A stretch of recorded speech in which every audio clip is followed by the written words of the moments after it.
জনাব তারেক রহমানের স্বদেশ ঐতিহাসিক স্বদেশ প্রত্যাবর্তন উপলক্ষে আমরা যে অভ্যর্থনা কমিটি গঠন করেছি তার আহ্বায়ক এবং সদস্য সচিব জনাব রুহুল কবির রিজভী এবং মিডিয়া সেলের প্রধান জনাব পাবেল, ডক্টর পাবেল, আমরা আরও সংশ্লিষ্ট যে কয়েকজন আছে, আমরা সিকিউরিটি টিমের প্রধান সহ ব্রিগেডিয়ার সাম সহ সরেজমিনে বিমানবন্দরে যেখানে তিনি অবতরণ করবেন সেই জায়গা থেকে কিভাবে কোথায় বসবেন এবং গাড়িতে উঠবেন এবং সমস্ত রাস্তা যে দিক দিয়ে উনি এভার কেয়ার হসপিটালে যাবেন, ওখান থেকে বাসায় আসবেন এবং অন্যান্য অনুষ্ঠান আমরা যেটা করতে চাচ্ছি সেটা সময় মতো আপনাদেরকে জানাবো।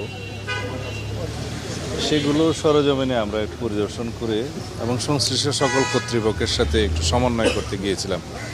আর নিরাপত্তার বিষয়টি আলাদাভাবে সরকারের সংশ্লিষ্ট মহলের সাথে সব বিভাগীয় প্রধানদের সাথে আমাদের নিরাপত্তা টিমের যিনি প্রধান এবং অন্যান্য সদস্য আছেন তারা সমন্বয় করছেন বেশ কয়েকদিন থেকে।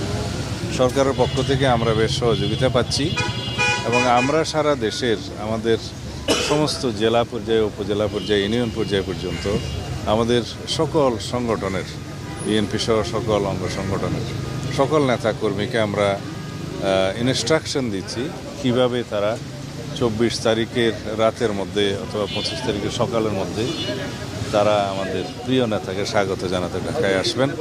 এর মধ্যে সারা দেশের সমস্ত জনগণের মধ্যে ব্যাপক উৎসাহ উদ্দীপনা আছে।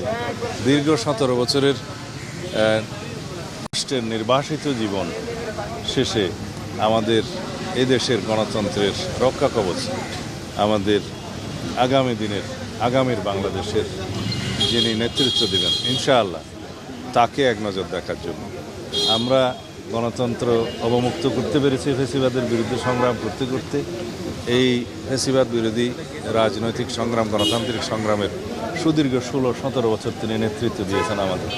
তো সুতরাং আমরা চাই যেন তার এই ঐতিহাসিক প্রত্যাবর্তন যেন বিগত 55 বছরের ইতিহাসে যেভাবে যা কিছু দৃষ্টান্ত আছে তাকে ছাড়িয়ে যায় এবং আগামী 55 বছরের ইতিহাসেও যেন সেরকম কোনো ঐতিহাসিক ঘটনা না হয়, সেরকম একটা আমরা স্মরণীয় করে রাখার জন্যই আমাদের সমস্ত আয়োজন হচ্ছে। আশা করি সারা দেশের মানুষ সেদিন অপেক্ষা করছে। আপনাদের সকলের সহযোগিতা প্রয়োজন।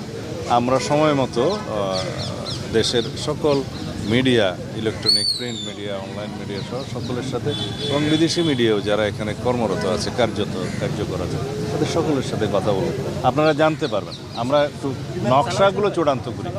কয়টা নাগাদ তুমি অবতরণ করবেন? আর বাংলাদেশ বিমানের যেটা নিয়মিত ফ্লাইট, যেটা কমার্শিয়াল ফ্লাইট, সেইটাতেই উনি আসছেন এবং সেটা ল্যান্ডিং টাইমটা 11:55 ঢাকা বিমানবন্দরে, 12টাই বলতে পারি আমরা।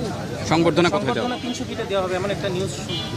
আমরা জায়গাগুলো দেখছি, যেহেতু বাংলাদেশের জনগণ তাকে এক নজর দেখার জন্য উদ্গ্রীব হয়ে আছে, উন্মুখ হয়ে আছে এবং তার দুটো কথা শোনার জন্য উন্মুখ হয়ে আছে, সেই জন্য আমরা ব্যবস্থা করার চেষ্টা করছি কোন জায়গায় হলে সেটা ভালো হয় এবং আমরা সেটাকে অ্যাকোমোডেট করতে পারবো, জনদুর্ভোগ যাতে না হয় সব কিছু বিবেচনায় আমরা জায়গাগুলো পরিদর্শন করছি। আপনারা জানতে পারবেন। Thank you.